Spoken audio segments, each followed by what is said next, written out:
Okay, so I'm back.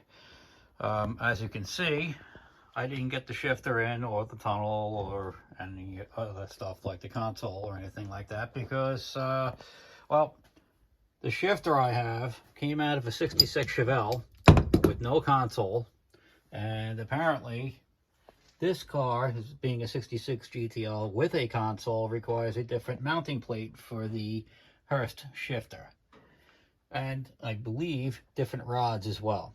So I didn't get to put that stuff together, but that's okay because I got the transmission in and I got the cross member in.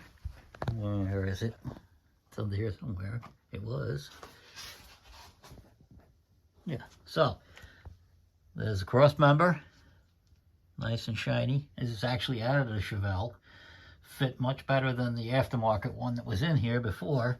So I got that done, and I started working on installing the Z-bar and the ball stud onto the engine, and I'm working on getting the plate. You can kind of see the Z-bar back there. Let me try to get you in there. There's the Z-bar, and the frame mount is right back down there, that silver thing.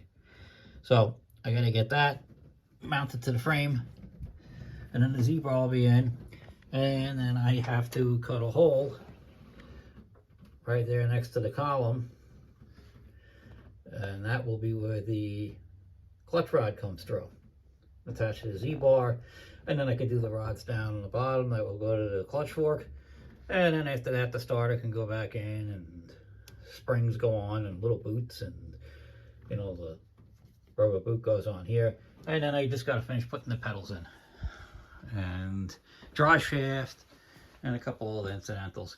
I really wanted to get all this together today so I can get the carpet back in and everything, but what are you going to do? I had to order the right parts. So that is about it. And I guess I'm going to knock off for tonight, and then I'll be back at it again tomorrow. So stay tuned. I'll probably have some more updates tomorrow.